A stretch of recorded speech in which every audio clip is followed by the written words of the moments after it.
Kung ginagawa natin ang ating mga tungkulin bilang mga anak ng Diyos, nagkakaroon ba ng utang ang Diyos sa atin?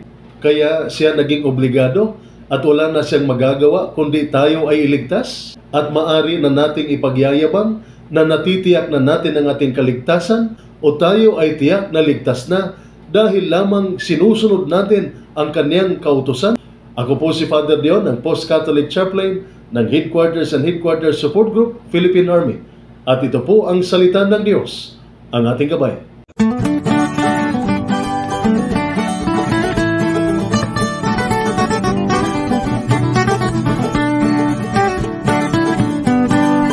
Ngayon po ay Martes ng ika-32 linggo ng karaniwang panahon at ang mabuting balita ng Panginoon ayon kay San Lucas. Papuri sa iyo, Panginoon.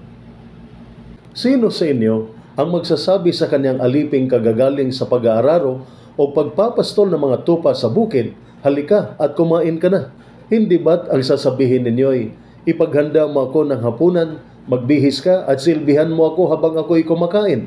Pagkakain ko, saka ka kumain. Pinasasalamatan ba ng amo ang kanyang alipin dahil sinunod siya nito? Ganon din naman kayo.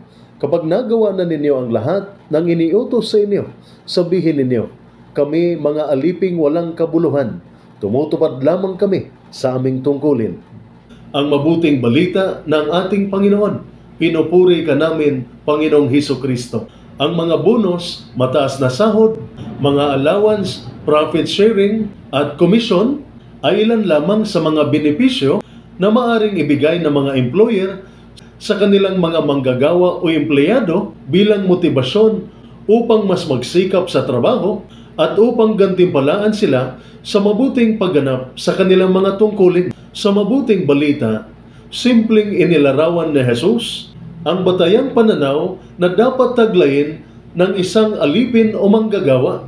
Ang isang alipin ay nariyan upang gawin ang kanyang trabaho at tapusin ang mga tungkulin sa bahay na inaasahan sa kanya.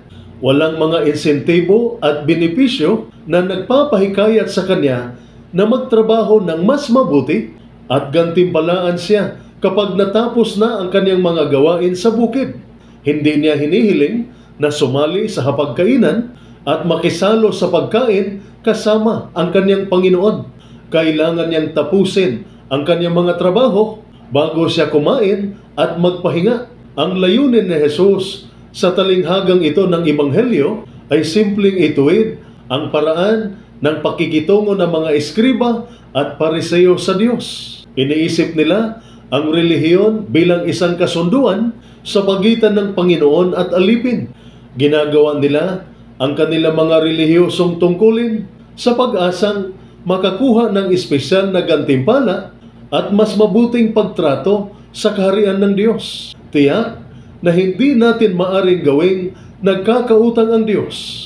Ang kaligtasan ay hindi isang bagay na utang ng Diyos sa atin, kundi ito'y isang purong regalo at biyaya. Kaya hindi po natin maaring sabihin na titiyak na natin ang ating kaligtasan dahil tinutupad at ginagawa na natin ang lahat ng pinapagawa sa atin ng Diyos. Dahil hindi po maaring magkakaroon ng obligasyon o utang ang Diyos sa atin na parang obligado na siyang tayo ay iligtas dahil sa paggawa natin sa ating mga tungkulin.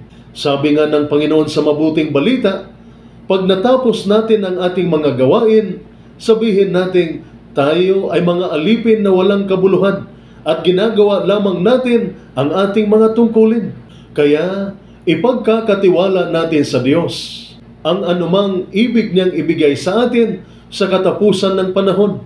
Sa katunayan, ang mga tungkulin at serbisyo na ginagawa natin para sa Diyos ay wala kung ihahambing natin sa ginawa ni Jesus sa krus para sa atin. Kaya ipagpatuloy natin ang ating mga ginagawa para sa Diyos, simbahan at iba pa, at magtiwala sa Diyos na alagaan tayo sa hinaharap. Tayo'y mga alipin na walang kabuluhan. Ginawa lang natin ang dapat nating gawin. At ito po ang salita ng Diyos, ang ating gabay. Manalangin tayo. Dakilang Ama, bilang isang miyembro ng Philippine Army, humaharap ako sa iyo ng may kababaang loob, humihingi ng gabay, lakas at karunungan upang may patupad ng may dangal ang aking mga tungkulin. Kinikilala ko na ako ay isang alipin, tinawag upang maglingkod at magtanggol sa iba. Tulungan mo akong harapin ang aking mga responsibilidad na may kababaang loob, pagsunod at pusong handang maglingkod, na nauunawaan na ang aking paglilingkod ay isang pribilehiyo. Bigyan mo ako ng biyaya upang harapin ng may tapang ang mga hamon na batid kong umaasa ako sa iyong lakas at patnubay.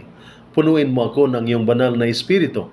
Bigyan mo ako ng kapangyarihan upang gumawa ng mga tamang desisyon at makapagtulungan ng epektibo sa aking mga kasamahan. Tulungan mo akong maglingkod ng walang pag-iimbot na inuuna ang mga pangangailangan ng iba bago ang sa akin. Ang mahanap ang kasiyahan sa pag-abot ng pagbabago sa buhay ng mga aming pinoprotektahan. Ibinibigay ko ang aking karera, kaligtasan at kinabukasan sa iyong kalinga. Umaasa ako sa iyong banal na pangangalaga at gabay.